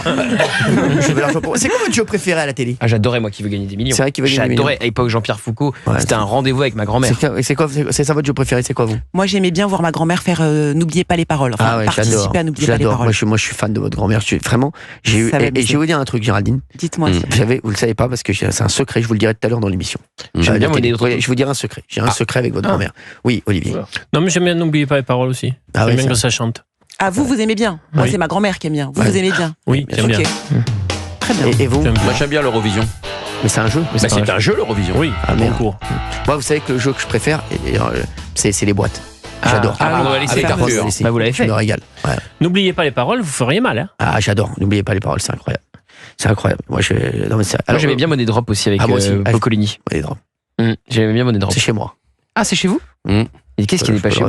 Ah ouais. Vous, pour l'instant. Merci. Non, alors je vais revenir sur Julien Doré. Là, on a entendu justement moi Lolita, qui était le premier succès de Julien Doré, qui l'a révélé en tout cas après avoir remporté la Nouvelle Star en 2007, souvenez-vous. Alors, il s'est révélé là, il a fait quelques confidences dans les colonnes de Paris Match. Sur son nouvel album, vous savez qu'il il a fait à peu près une quinzaine de titres, de reprises de chansons très connues, comme Mourir sur scène de Dalida, il a repris Sarah Perchetti à en duo avec Hélène Ségara, il a repris plein de chansons comme ça. Et il a expliqué que il s'est essayé à plus d'une centaine de chansons chez lui en studio. Qui? Julien Doré, justement, pour en sélectionner seulement 15. Mais surtout, il rêve d'un autre monde. Il explique que lui, il n'est pas dans ce monde parisien, dans cette vie du spectacle, etc. C'est pas du tout ça. Lui, il rêve d'un autre monde, celui notamment de Mylène Farmer. Il rêve le monde de Nicolas Sirkis, bien sûr, d'Indochine, et de Francis Cabrel. Car il y a dans leur carrière, dit justement Julien Doré, une ode au silence et à la disparition, à l'omniprésence médiatique qu'il ne supporte pas, et c'est pour ça qu'il vit très loin en Ardèche, très loin de la capitale. Et pour lui, c'est la vraie bonne recette qu'applique, que ce soit Mylène Farmer, Nicolas Sirkis ou Francis Cabrel. Ils ont la bonne recette pour eux pour faire ce métier. Il en rêve de ça. Voilà. Et il rêve d'une carrière de ces gens. C'est un bon modèle et bon exemple. Merci. Et puis je vois aujourd'hui le t-shirt de Géraldine, je m'appelle. De Géraldine. C'est Patricia. Patricia. Vous connaissez Patricia? Le t-shirt de Géraldine. Et c'est une coïncidence. Vous ne connaissiez pas. Alors, son t-shirt, alors je le dis aux auditeurs, parce que je fais quand même le décrire. C'est Wham. Vous savez, ce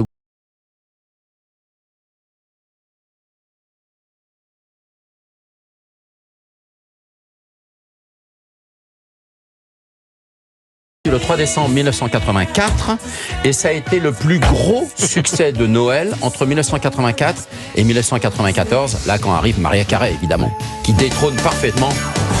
C'est la chanson préférée de Cyril. Je la déteste. Moi J'ai 2 chansons que je déteste, je dis aux auditeurs. Ouais. Toi aussi, tu détestes, Romain ? Non, mon chéri, tu peux la remettre, attendez-vous. Merci, mon cœur. Je déteste la chanson, j'ai encore rêvé d'elle aussi. Les draps s'en souviennent. Je déteste. Je déteste. Ah ouais. Pourquoi ? Je sais pas. Je vous le dis sur Europe 1, j'espère qu'on la passe pas parce que je déteste cette chanson. J'ai encore rêvé d'elle, mes doigts s'en souviennent. Non mais attendez, changez les draps, me faites pas chier. Non mais franchement. Ça fait canard, vous dites ? Ah ouais, franchement. Alors je déteste les chansons. Et pourquoi Mariah Carey, vous avez 75 Mariah Carey, je sais pas, c'est pas pour moi. Ça, c'est pas... Voilà, on passe ça sur Europe 1, je suis heureux. Mais chez moi, non.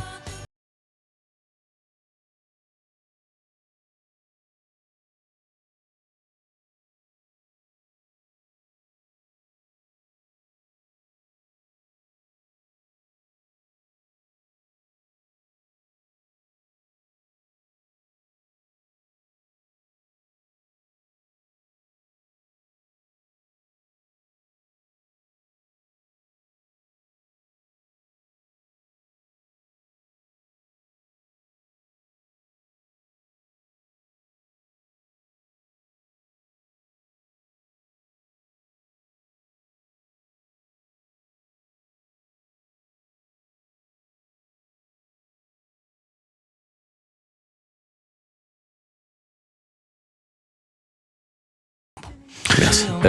C'est beau ce qu'il dit. Ah voilà. Je déteste cette chanson.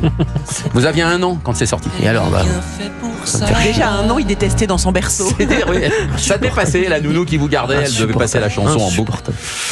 J'ai rien contre les interprètes. Je connais pas, mais la chanson m'énerve. Vedebecte. Ah ouais. Et la plus vieille chanson de Noël, vous la connaissez ? Bien sûr, c'est 16e siècle, Entre l'âne et le bœuf, ça s'appelle. Entre l'âne et le bœuf. Entre l'âne et le bœuf. C'est la plus vieille chanson de Noël. Sympa. Vous avez les paroles ou pas ? Non. Ouais, à mon avis, je sais pas. Je pense il y a eu plusieurs versions sur plusieurs années, évidemment. Sur plusieurs siècles même. Très bien, merci. Merci. En tout cas, il dit pas que des conneries. Non. Franchement, on apprend des choses. On apprend des choses. On essaye. Allez, on va reparler de François Bayrou. On va parler de la France dans un instant. De mémoire d'acteur que je suis, je n'ai jamais vu ça. L'ex-commissaire européen Thierry Breton, sidéré par la situation économique de la France. Il a dit ça chez nous, sur Europe 1 ce matin et sur CNews. Franchement, c'est incroyable. On va réécouter ça dans un instant. Mais pour le moment, on m'a posé une question aux auditeurs. 01 80 20 39 21 sur Europe 1. François Bayrou, est-ce qu'on y croit ? Est-ce qu'il peut s'en sortir, François Bayrou ? Il y a Christiane qui est avec nous. Christiane de Seine-et-Marne. Bonjour Christiane. Bonjour Cyril, vous allez bien ? Merci d'être avec nous, Christiane. Je suis très heureuse d'être avec vous. Nous aussi, on est très heureux. Oui. Alors, pour Monsieur Bayrou, franchement, je n'y crois pas une seule seconde. Une seule seconde. Il était enfermé dans un placard, dans un coin. On a tiré le placard, le tiroir, et puis il était là, tout recroquevillé. Alors, il a été voir le François Bayrou. Ah oui, tout recroquevillé. Il est recroquevillé, tout rond. Enfin bref, il a été voir le président. Il a fait un caca bien. Et le président, ma foi, il a cédé. Et puis il a cédé. Pourquoi ? Parce qu'il sait très bien qu'il n'est pas valable. Alors il se dit bon, on va le laisser un petit peu se démerder. Et puis celui-là que j'ai dans ma manche, je le présenterai plus après. Voilà. Moi je pense ça comme ça. Mais non, 40 ans, qu'est-ce qu'il a fait ? Il n'a rien fait. Rien du tout. Rien. Mais bon sang, mais franchement, personne pense à la France. Mais la France, c'est notre patrie. Mais, voilà. Alors ce qu'il fait, il va. Le premier truc, le cumul des, comment ça s'appelle, des mandats. Voilà, c'est la première chose qu'il fait, monsieur. Il était contre. Il pouvait pas faire. Enfin, oui, c'est pour ça. Mais c'est un menteur. Et les menteurs, on ne peut pas compter sur eux. C'est un menteur. Alors donc, comment pourtant donner une confiance à un type qui... En plus, c'était les vidéos, c'était quand même moins cher que d'avoir un avion, pour primo. Oui. Et non, mais franchement, c'est incroyable, ça. Mais non, ça me hérisse, ça. Franchement, ça me hérisse les prix sur les bras. Non, il n'est pas valable. J'espère que il va pas tenir.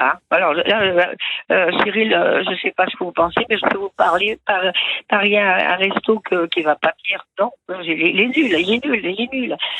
Alors, j'ai entendu tout à l'heure que deux personnes qui vous accompagnent disaient qu'on c'était ingouvernable la France. Mais non, on n'est pas ingouvernable. On a voté. Et là, les gens, comment ça s'appelle?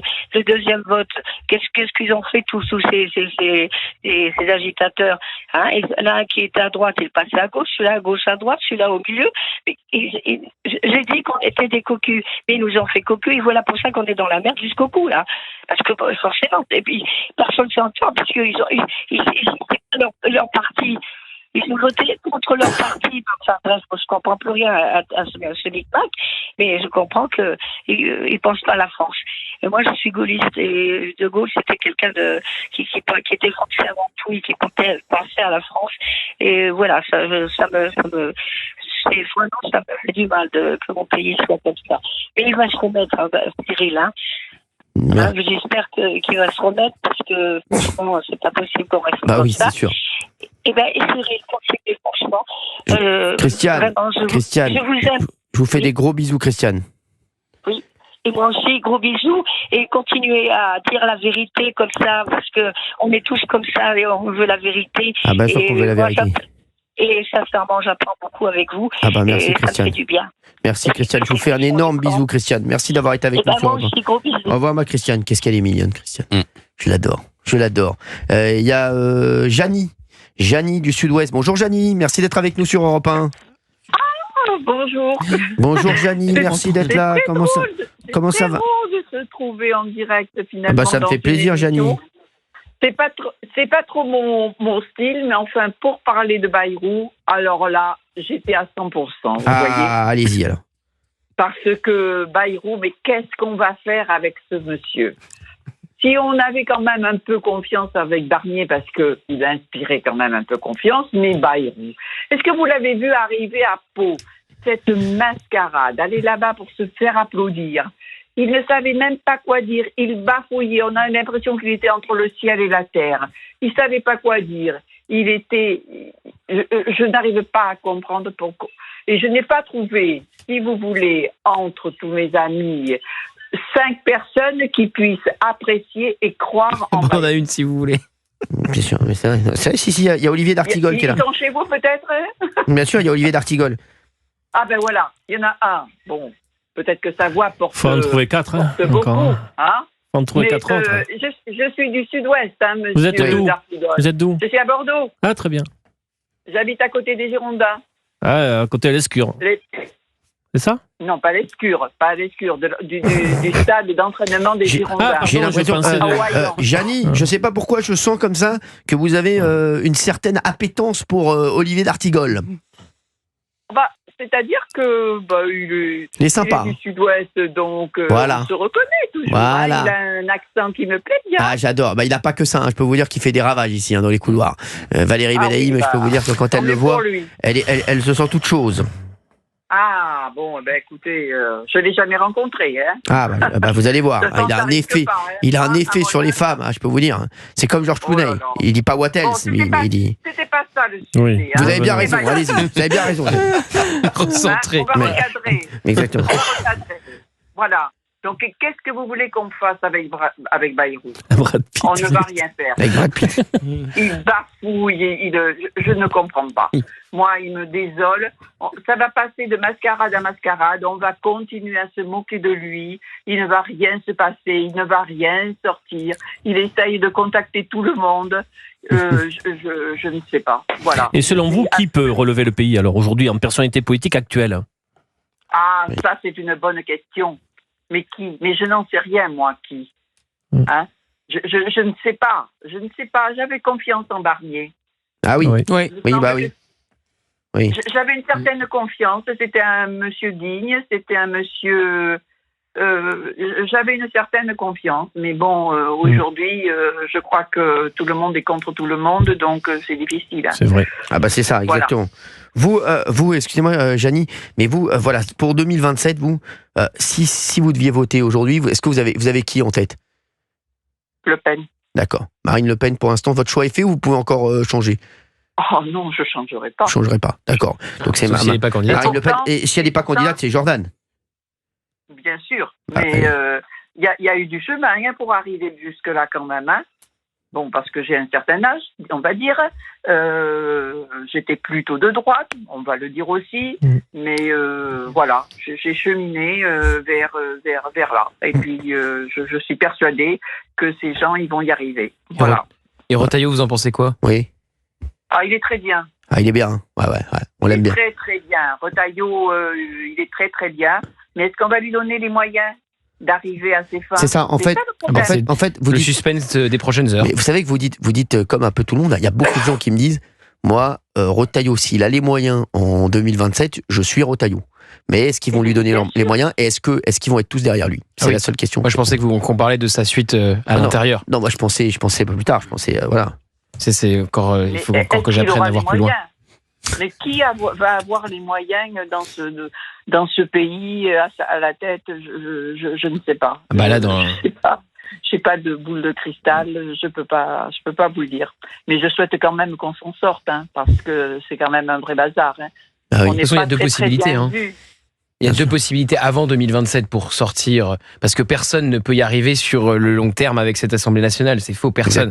Au-delà de François Bayrou, voilà, personne ne peut réussir avec une telle Assemblée. Donc, il y a deux possibilités, il n'y a pas 36. Il y a soit une nouvelle dissolution, ça. avec pas de front républicain, et là, il y a le RN qui arrive au pouvoir, il y a une majorité absolue pour le RN parce qu'il n'y a pas de front républicain, soit une démission d'Emmanuel Macron. Et pour le moment, évidemment, on n'y est pas du tout. Mais même Marine Le Pen, maintenant, se met aussi à jouer la présidentielle anticipée, comme Jean-Luc Mélenchon. Elle y croit, Marine Le Pen. Mais Marine Le Pen, elle a intérêt aussi à une présidentielle anticipée en raison de son calendrier judiciaire. Mais Gauthier, rassure-moi, si Macron démissionnait, en fait, il ne pourrait pas y avoir de nouvelles élections par ailleurs. Il faudrait attendre l'été prochain. Bah oui, donc il peut attendre c'est très bien. Il peut attendre. Tu sais, tu peux faire une élection présidentielle en avril, mai, juin, et dire après il y a une dissolution. Le président est élu, il fait tout de suite une dissolution. Bah oui. Et il y a des élections à la rentrée prochaine, en septembre prochain. Exactement. On est d'accord qu'on n'y croit pas. Non. Oh, je ne sais moi, plus rien. J'y crois pas un instant. J'y crois pas un instant. Moi, j'y crois pas trop, mais moi non plus, Jeannie. On espérait bien que tout soit balayé pour repartir sur d'autres bases. On aimerait bien. Comme j'ai dit, franchement, moi, je crois à une nouvelle dissolution. Par contre, sur la les mecs, ça peut pas être probabilité. Moi, je crois que ça peut pas être pire. Pas être pire. Bon, merci en tout cas, Jeannie, d'avoir été avec nous. Je vous fais d'énormes bisous. Merci d'avoir été avec nous sur Europe 1. C'est mon anniversaire aujourd'hui. Non, bon anniversaire. Jeannie, je vous offre un cadeau. Je voudrais un cadeau là pour Jeannie, s'il vous plaît. Vous offrez un cadeau à Jeannie, c'est pour moi, c'est son anniversaire, ça me fait plaisir. On va vous prendre en Roten, on vous offre un cadeau tout de suite, c'est pour moi. Je vous fais un gros bisou.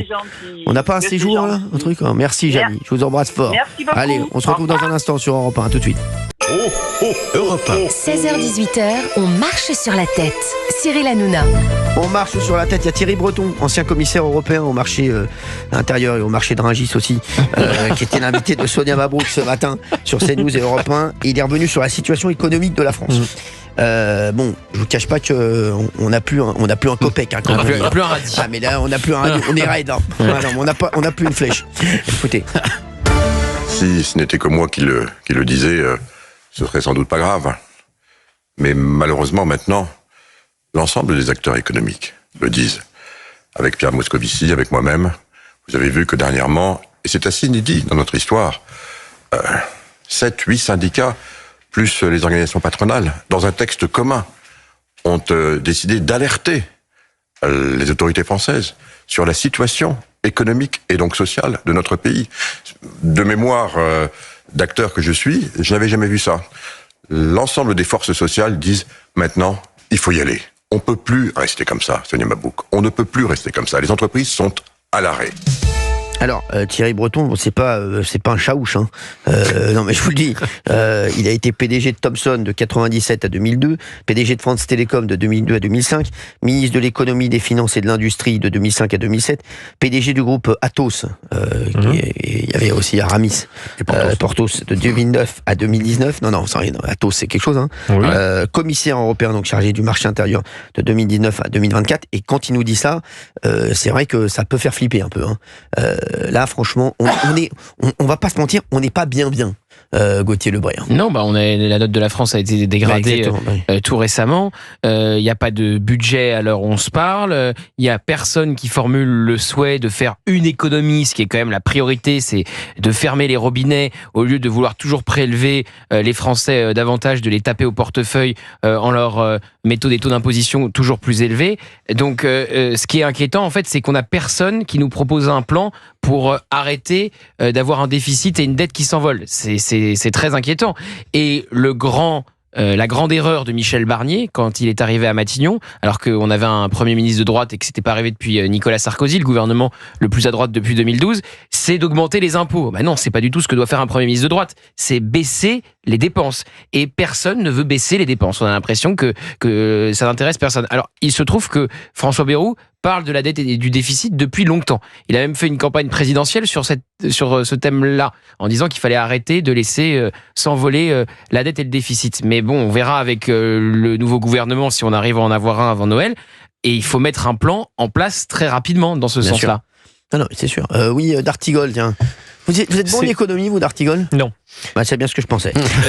Non, mais la question est de savoir sur le projet de loi de financement de la sécurité sociale et sur le projet de loi de finances 2025, on voyait à peu près ce qu'on appelait les lignes rouges des uns et des autres. Donc, ce qui sera très, très, très passionnant à suivre, c'est la manière dont on ne va pas réinstruire tout le débat sur ce qui a fait débat. Ce sera les arbitrages qui seront rendus. On connaît les demandes des uns des autres sur l'indexation des retraites, sur des impositions sur les plus hauts revenus, etc. Donc, c'est fait par la loi spéciale. Mais après, il faudra donc voir ce qui est décidé pour la suite. Donc, il y aura des arbitrages à rendre. On connaît bien les lignes du Rassemblement national, de LR, du Parti socialiste. Donc on verra, je pense aujourd'hui que ça va pencher à droite. C'est sûr, puisque les socialistes ont dit qu'ils allaient censurer François Bayrou à la sortie de la Réunion ce soir. Donc c'est sûr. C'est la preuve qu'il fallait. On a perdu un temps de dingue à vouloir faire la danse du ventre devant les socialistes. Mais Emmanuel Macron lui-même, il était obsédé par le pouvoir de censure de Marine Le Pen, son pouvoir de vie ou de mort après ce qu'elle a fait à Michel Barnier. On peut le comprendre. Donc il s'est dit, faut ouvrir vers la gauche. Donc prendre quelqu'un plutôt au centre de l'échiquier politique. Et on voit que ça a échoué, puisque à l'instant, Olivier Faure dit le PS n'a pas trouvé de raison de ne pas censurer François Bayrou. Donc ça veut dire qu'ils vont censurer. Voilà. Après, il y a plusieurs raisons pour lesquelles c'est catastrophique. Effectivement, quand Thierry Breton prend la parole ce matin, on se dit que c'est encore pire que ce qu'on peut imaginer. Ouais. Parce que lui, il est... En plus, ce que j'aime bien dans ce qu'il dit aussi, c'est qu'en fait, il est transpartisan. C'est-à-dire qu'il parle de Moscovici, il parle donc de lui-même, de son expertise. En fait, j'ai l'impression que tout le monde s'accorde à dire qu'il faut vraiment trouver des solutions. Mais après, il y a qu'un faucon. C'est-à-dire que quand Monsieur Barnier, avant qu'il soit au gouvernement... Il y avait un faucon ? Oui, pas un falcon. Mais avant que Monsieur Barnier soit au pouvoir, il dit oui, il faut faire des économies, il faut faire des économies, il faut faire des économies. Bien sûr. Et après, en fait, ils annoncent autre chose. Et j'ai l'impression qu'en fait, après, ils sont dans une sorte de déni du réel et ils font exactement le contraire de ce qu'on attendait. Et il y a un autre truc que j'ai entendu qui me paraît très intéressant, c'est que, ok, on a des problèmes économiques, mais en plus, au vu de la situation aujourd'hui politique de la France, les Français sont très inquiets. On est en période de Noël et quand bien même il y a des pouvoirs d'achat, les gens ne dépensent pas d'argent. C'est-à-dire qu'aujourd'hui, les gens vraiment épargnent. Il y a un taux d'épargne qui est record. Exactement. Et ça, c'est catastrophique aussi parce qu'évidemment, il n'y a pas de croissance, il n'y a pas de dépenses. Donc, c'est catastrophique pour tout le monde. Certains veulent aller taper l'épargne des Français. Oui. Sandrine Rousseau avait proposé d'aller s'en prendre à l'épargne des Français. Ce qui est une folie totale. C'est sûr. Les dépenses. Non mais les dépenses. Est-ce que quelqu'un... Sandrine Rousseau, j'ai vu l'extrait là sur BFM avec Julien Audoul, c'était incroyable. Avec Manon Aubry, quand Julien Audoul, détendez-vous, prenez un verre d'eau. Et il y a quand même le gars, le journaliste, qui lui dit non mais attendez, vous pouvez pas parler comme ça. Non mais vous avez dit sexiste. Non mais c'était incroyable. Non mais franchement, ça c'est très drôle. C'est une petite scène pour moi de comédie humaine. Ah mais oui, c'est ça. Il y a que des postures dans cette scène. C'est insupportable. Ce n'est que de la posture. Exactement. Ça n'est que de la posture, exactement. Mais il faut surtout quel manque de sincérité. Ne pas être pris pour un sexiste en laissant passer quelque chose qui ne l'est absolument pas. Je ne sais pas si les auditeurs l'ont vu, c'était sur BFM dans une émission inaudible. Vraiment inaudible l'émission. Grand chahut, catastrophique cette émission, c'est la pire émission du PAF actuellement. C'est pas lisible. Je ne sais pas si vous l'avez écouté, si vous l'avez vu cette émission, j'espère que non, les auditeurs d'Europe 1, vous avez peut-être vu cet extrait passer. C'est donc Manon Aubry qui s'énerve après Julien Audoul. C'est elle qui attaque. Mais c'est elle qui attaque et qui commence à lui gueuler dessus. Qui lui dit ça suffit. Exactement. Et quand même les deux s'énervent ensemble, on n'a pas tout de suite à bondir. Non mais il s'est pas énervé Julien Audoul. Il lui a dit calmez-vous. Il lui a dit calmez-vous, prenez un verre d'eau. Et là, il y a le journaliste Benjamin Duhamel.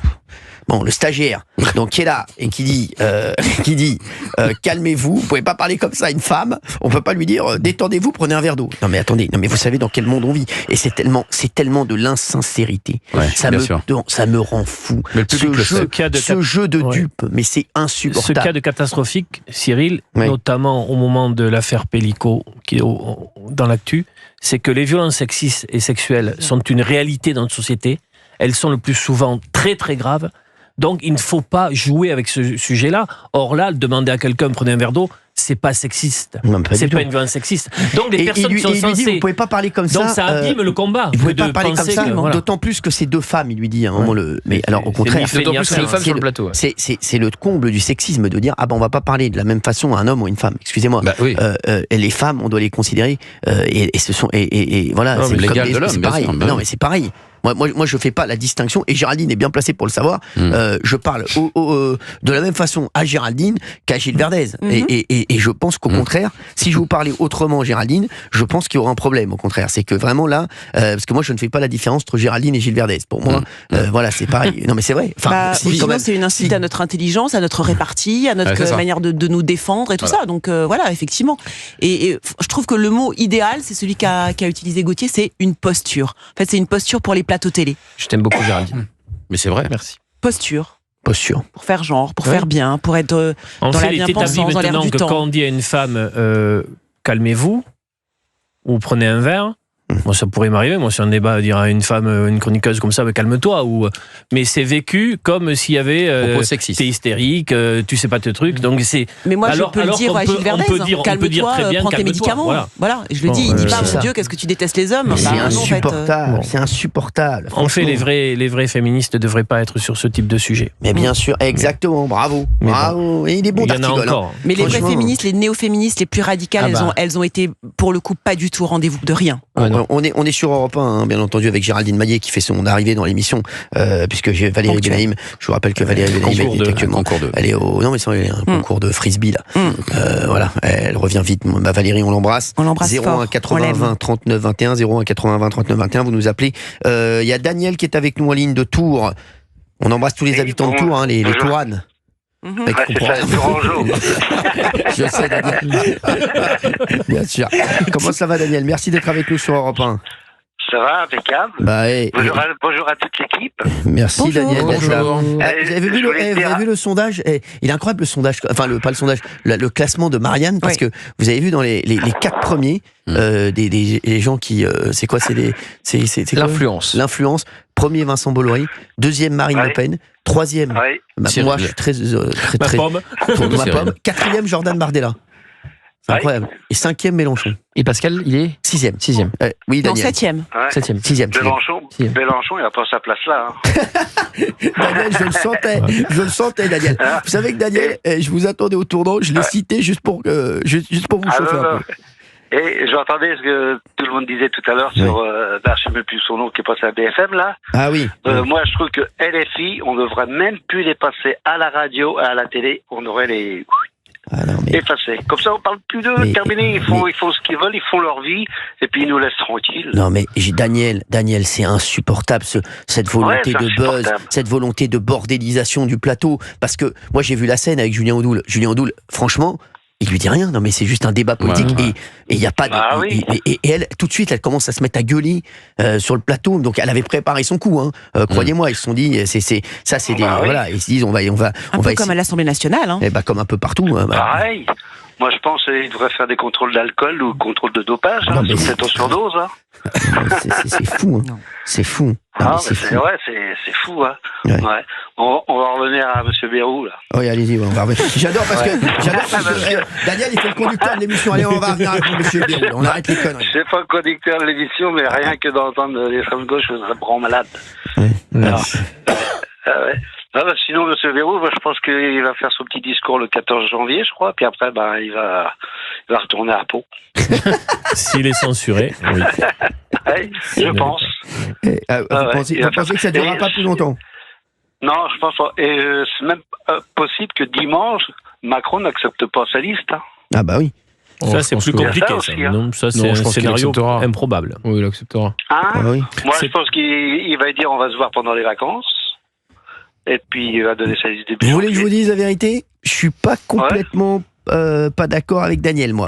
Moi, je pense qu'Emmanuel Macron, il n'a pas du tout apprécié le fait que François Bayrou se nomme lui-même Premier ministre. Donc, je peux vous dire qu'il va le faire galérer. Il va le faire galérer bien comme il faut. Et je suis un peu d'accord avec Daniel, moi. Ça m'étonnerait pas qu'Emmanuel Macron lui dise non. Cyril, vous connaissez bien la vie politique. S'il n'avait absolument pas voulu le nommer, il avait la possibilité de pas le nommer. En lui disant tes arguments ne pèsent pas. Le rapport de force que tu veux établir, je pense que tu arrives avec une paire de 2 dans le jeu. Donc non, je ne te nomme pas et je maintiens mon choix initial. Pourquoi est-ce qu'il a cédé? C'est ça qui est intéressant. Parce qu'il a fait un chantage de retirer ses députés du socle commun. Voilà. Puissance que n'avait pas Monsieur Lecornu. Non, il n'a pas un groupe, il n'est pas patron de parti. Voilà. Moi, je pense que Macron, il faut le dire. Je pense que Macron, Chut, laissez parler l'auditeur. Je pense que Macron, il a cédé. C'est pour le voir s'écraser. Il va s'écraser. Alors ça, c'est possible. Il va être content, Macron, derrière. Et quand il va souhaiter ses vœux, que je vais pas regarder, quand il va souhaiter ses vœux, il va dire que c'est grâce à lui que la France va remonter. Mais il est possible que ça s'appelle lever l'hypothèque. C'est-à-dire, bon, tu veux y aller, t'y vas. On ne t'aide pas, on attend que tu prennes le mur, et après on passera à autre chose. Mais c'est pas bon pour Emmanuel Macron. C'est pas bon pour Emmanuel Macron d'avoir des premiers ministres qui tombent comme des mouches toutes les 2 semaines. Ouais, je suis d'accord. C'est pas bon. Ah oui. À chaque fois, après, la pression revient sur lui. Ouais. Et là, il a fait une erreur ce matin, c'est de pas prendre Marine Le Pen ce matin. Cet après-midi, quoi. Pourquoi j'ai pas compris. Hein? Lundi, il l'invite, et puis aujourd'hui, déjà, c'était pour former un gouvernement. C'était tous ceux qui avaient déjà participé à un gouvernement, en tout cas les forces politiques, en vue de former un gouvernement. Et puisqu'il a proposé à toute la tablée de participer au gouvernement, il ne pouvait pas y avoir Marine Le Pen. Le RN a plutôt ménagé François Bayrou sur les derniers jours. Plus que plutôt, totalement ménagé. Marine Le Pen, elle ménage. D'ailleurs, ce qui fait dire que si François Bayrou passe le gouvernement, réussit à former un gouvernement, je vais aller faire un peu d'optimisme pour terminer cette émission, Olivier D'Artigol. Oui, Gauthier Lebret. Donc, il réussit, il enjambe le gouvernement. Il se met d'accord avec LR. Oui. Demain, les Républicains, top de la main. La gauche, on l'évacue, c'est bon. Ils voteront la censure, les écologistes, les socialistes, qu'on dit depuis des jours. Donc, s'il passe cette première épreuve-là, et qui continue à consulter Marine Le Pen, à la traiter, et que Marine Le Pen veut apaiser en se disant je peux pas faire tomber un gouvernement toutes les 2 semaines, tout en ayant aussi les chances d'une présidentielle anticipée dans un coin de sa tête parce qu'elle a son procès, son futur judiciaire, donc elle ne peut pas non plus laisser François Bayrou dérouler tranquillement pendant 30 mois, mais peut-être qu'elle peut le laisser être présent à Matignon plus que Michel Barnier. Très bonne analyse, c'est ce que je dis depuis 10 jours. Avec un l'air faible. Très bonne analyse. Avec un l'air. Vous avez entendu Très bonne analyse. Cyril, est-ce que vous avez entendu? Très bien entendu. Oui. Est-ce que vous avez entendu Olivier D'Artigol dire ça depuis 10 jours? Non. Merci. Non, jamais. Mais là, j'ai l'impression, je vous le dis, qu'Olivier D'Artigol est en train de devenir complètement fou. Je pense que c'est quelques jours de vacances qui ça va lui faire beaucoup de bien. À partir du 20... mais je vais continuer à commenter. Ah oui, non, mais c'est sûr. Daniel, moi, je suis danielien. J'ai l'impression, moi je pense que Daniel a raison. Voilà, je suis danieliste moi. Voilà. Merci Daniel. Est-ce que vous avez autre chose à nous dire, Daniel? N'hésitez pas, hein. L'antenne est à vous. Je vais vous souhaiter de bonnes fêtes de Noël. Merci, et puis Daniel. J'espère vous revoir tous à la rentrée. Et Daniel, j'espère que vous avez fait une crèche. Une crèche? Non, j'avais pas fait. Moi j'en ai fait une là sur le plateau. Parce que j'adore, parce que ça emmerde tout le monde quand on fait des crèches. Tous les woks. Tous les woks sont énervés. Donc moi j'arrête dès que je peux, je fais une crèche. Je vais même en faire une dans ma voiture, je crois. J'adore ça. Je fais des crèches partout, Daniel. Non mais surtout, vous savez qui attaque les crèches? C'est la Ligue des droits de l'homme. La Ligue des droits de l'homme qui s'en est pris à Gabriel Attal quand il a voulu interdire les abayas à l'école. Donc la Ligue des droits de l'homme, ils sont favorables aux abayas à l'école, mais ils sont contre les crèches dans les mairies. Donc vous avez tout compris. C'est des tartuffes, c'est des. Il y avait la mairie de Perpignan aussi qui fallait Louis Alliot, bien sûr. C'est ça, exactement. Il y a Béziers, Beaucaire, Perpignan. C'est honteux. Ouais, c'est pour ça là, moi je suis en train d'en mettre partout là. Je suis en train d'emmerder tout le monde là. Dès que vous arrivez quelque part, vous installez la crèche. Dès que j'arrive quelque part, j'arrive avec ma crèche.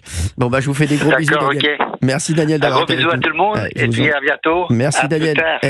Bonne fin d'année. Merci à vous aussi. Marisol est avec nous. Touraine. Marisol de Pau, elle nous a déjà appelé, Marisol, on la connaît.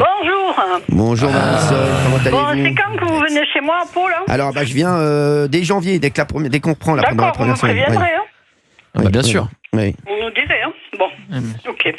Bon, moi je vous appelle parce que quelque part j'avais envie de vous dire quelque chose concernant M. Bayrou. Bon, j'ai entendu qu'on disait il est venu à Pau, c'est pas bien, nani nana. Il a dit que on a dit qu'il avait dit que le président et le premier ministre ne pouvaient pas partir en même temps du territoire au lieu de dire la métropole et tout. Je crois qu'il faut élever les débats, Cyril. Oui. Tout ça, c'est du. Moi, je trouve que ça vole bas. Oui, c'est vrai. C'est vrai. Je vois tout à fait. Bah non, c'est vrai. Moi, je dis que moi, je me dis, est-ce qu'il va pas s'affranchir de Macron une bonne fois pour toutes? Il a déjà bien commencé. Hein. Oui. Parce qu'on dit que M. Bayrou, il a des fois un peu il a plus de mal que Macron à s'exprimer peut-être des fois, à dire ce qu'il a envie de dire. Mais est-ce que Macron, avec tout son blabla et son baratin là, dans toutes les villes de France, qu'est-ce qu'il en est sorti? À part blablater, il fait rien d'autre.